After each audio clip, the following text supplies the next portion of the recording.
Hello and welcome to FM On Demand with Tara Fitzpatrick. I'm your host, Tara Fitzpatrick, and today we have a really good show for you. It is about livestock to table, livestock to dining hall. We are talking with Montana State University dining services people. And we talk not only about what is it like to live in Montana now. It's gotten like really popular, like as a place to live. What's it really like? So that was a question that I asked. And of course, we talk about they're breaking down, no pun intended, whole animals. And they're telling us the program of how they do it. Montana State University has a big agriculture school. Not surprisingly, there is a lot of land out there. And they talked to us about working with local ranchers also and 4-H groups. And that brought me back memories of when I was a newspaper reporter just starting out. Here in Lorain County, we have a fair, and I would go out and cover the fair. And these 4-H kids always impressed me so much because of just their maturity level with like they're raising this animal and then later they can eat it and they have a respect for it. They have an appreciation. Something that is, I think, your average person, if you haven't grown up on a farm, it's hard to imagine, the way that they are. But we are speaking with MSU Farm to Campus Coordinator Kara Landolfi and Executive Chef Jill Flores, and they're telling us kind of how they make this program work. So it's hopefully you'll really enjoy listening. Thank you.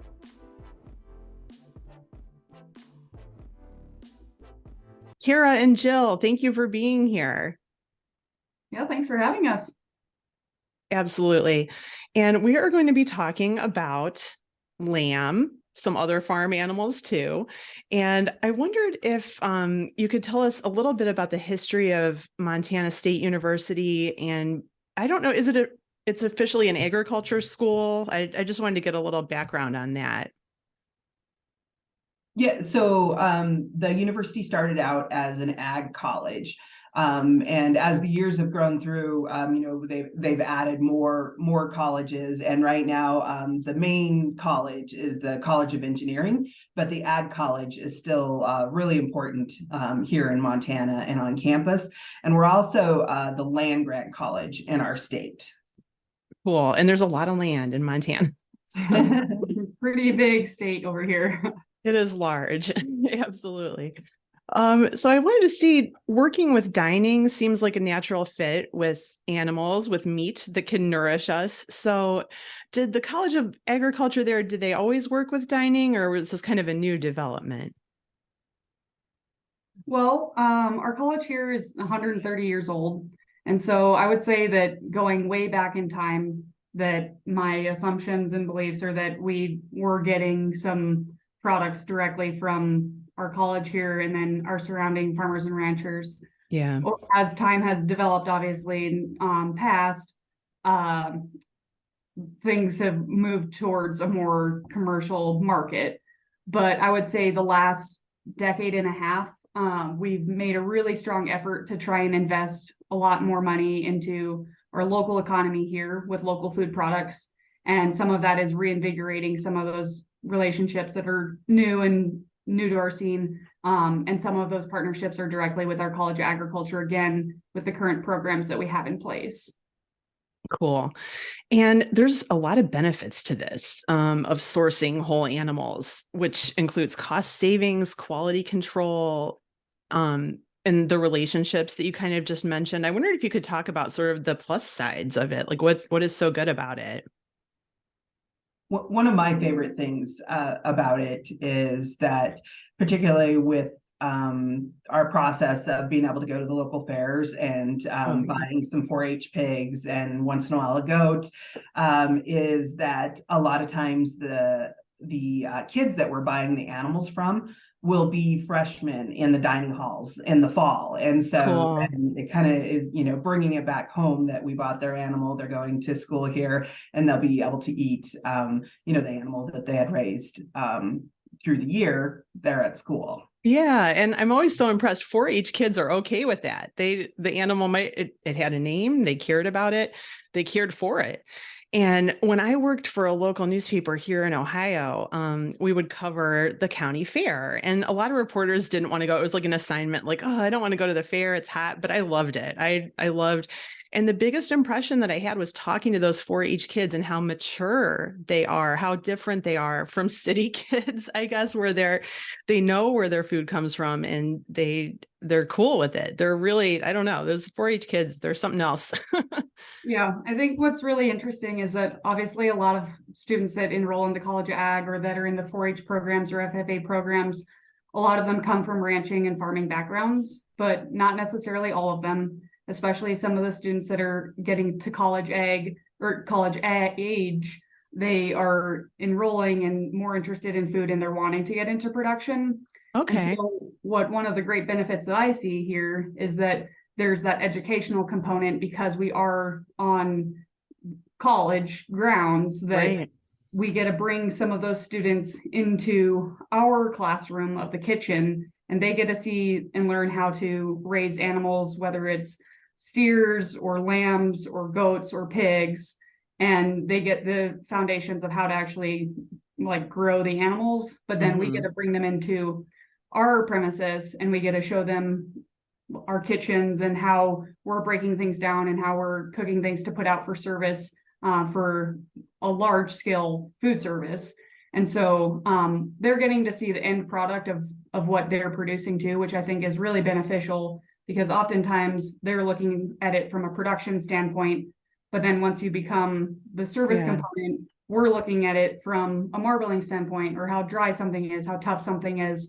And then they get to actually taste it too. And so from the consumer view, what their preferences are for what we're actually cooking from what they produced. And so it's this whole full cycle that we get to kind of involve them in, which I think is really beautiful and different and unique, especially given that we have such an opportunity here in Montana because we do have the land to raise all the animals that we can.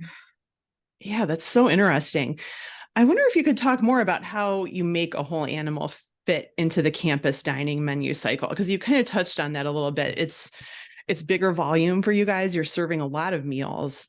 So kind of what goes into it? How is it different than ordering like here's a box of steaks? Like, you know what I mean? Yeah, so we do have to adjust our menu planning a little bit in order to utilize all those different cuts. And sometimes some of the things that we'll do is, for instance, we might get more ground than most people would get, and we can utilize ground pretty easily. The other thing that we do is, particularly with some of the 4-H stuff, it goes to a lot of different processors, and we're kind of looking for a consistent product, and maybe everybody makes sausage links a little different. So instead of getting sausage links, we'll just get ground pork, and then we're able to utilize that on our Asian stations in the form of like we'll do steam buns with sweet chili lamb filling or sounds so good. Yeah.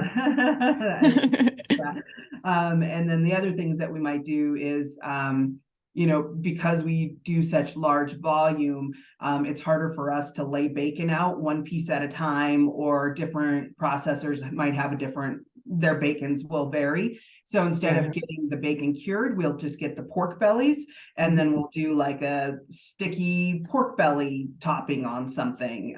So those are a couple of things that we do to kind of help us out with the whole animal process. Nice.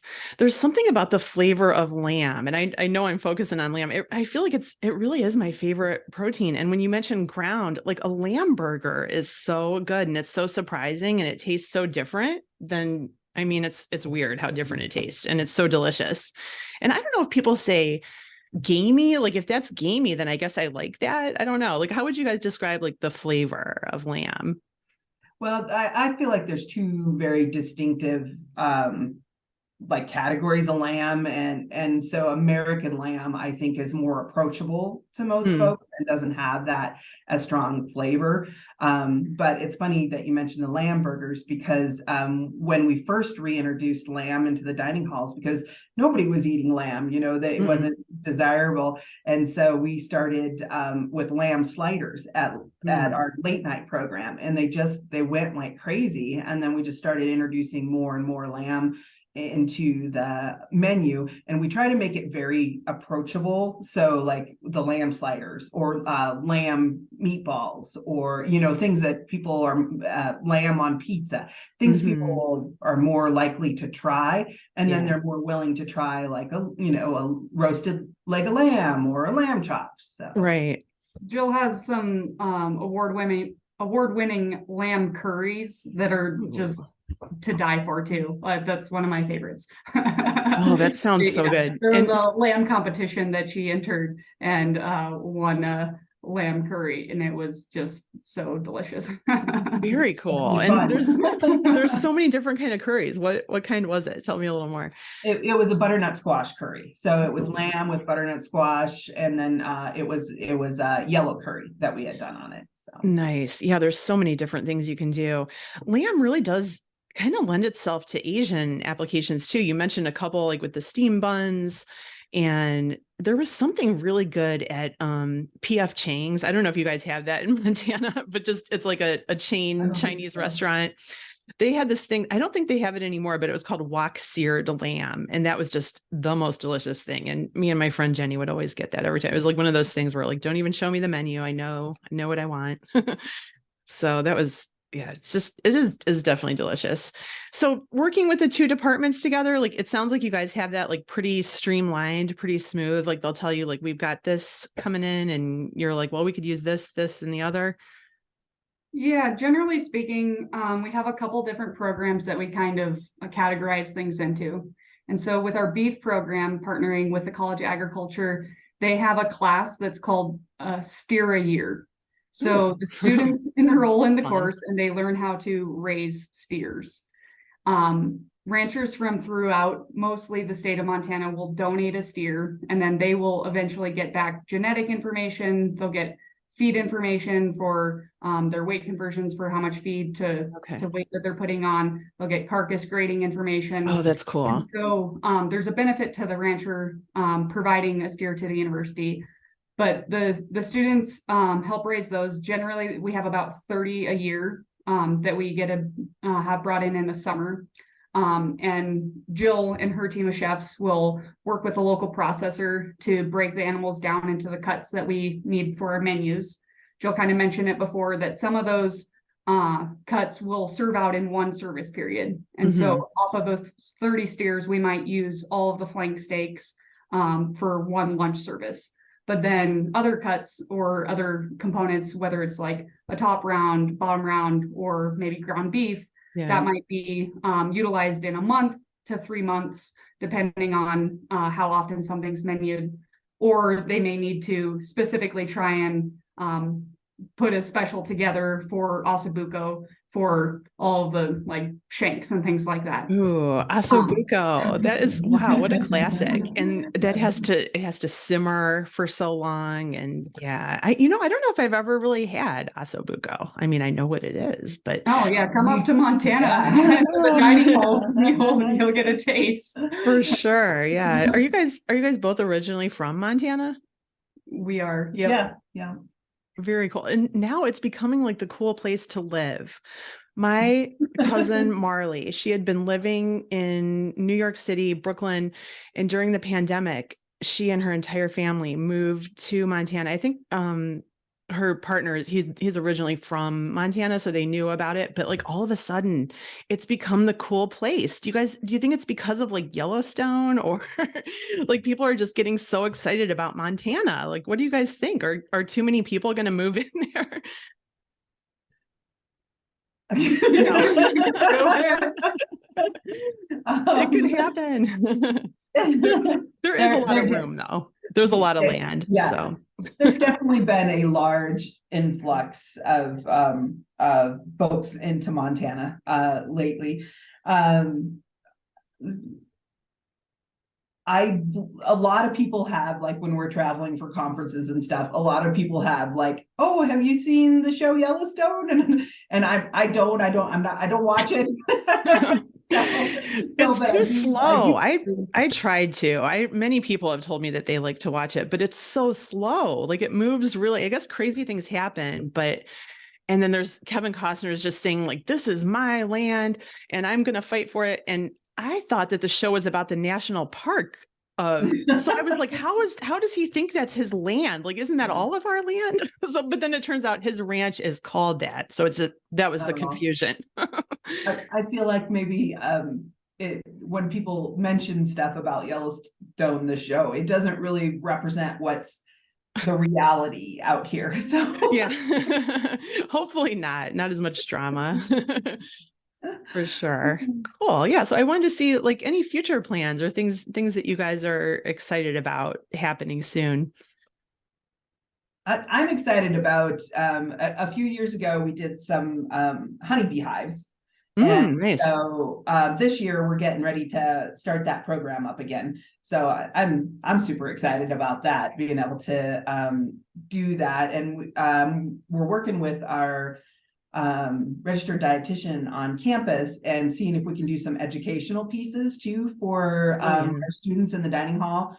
So being able to utilize not only some of these programs that we're doing to feed our students, but to also to educate them is pretty exciting too. So yeah, I think that from another sustainability aspect, we have a pretty strong food waste collection program here on campus as well that all gets composted currently. Nice. But one of the future goals that I have in mind is to be able to help divert some of that food waste that's currently getting composted and being brought back to come back onto landscaping projects and to increase soil health, diverting some of that and going back to animal feed. And then us being able to get some of those animals too, whether it's hogs or chickens. And so just having another kind of diversion source that we haven't fully initiated yet, but that's kind of like plans on the horizon now that our composting program is pretty kind of dialed in at this point. Yeah, so like expand it more and give the animals something to eat. I know that hogs really love to get pumpkins. Like I've seen them just go ape on some pumpkins before. That's like their favorite. Yeah, usually our only pumpkins on campus are from jack-o'-lantern contests around Halloween. Yeah. There you go. You can give them to the hogs when you're done. So, yeah, looking forward to that too. I'm such a fall person. I'm already looking forward to fall. I'm like, oh, Halloween, yay. Awesome. Cool. Well, I definitely want to stay in touch with you guys and see what happens for the rest of the year. I want to get some recipes maybe from you too for the lamb. So let's stay in touch and come back again sometime, please. Awesome. Yeah, that'd be great. It was nice to meet you. Likewise.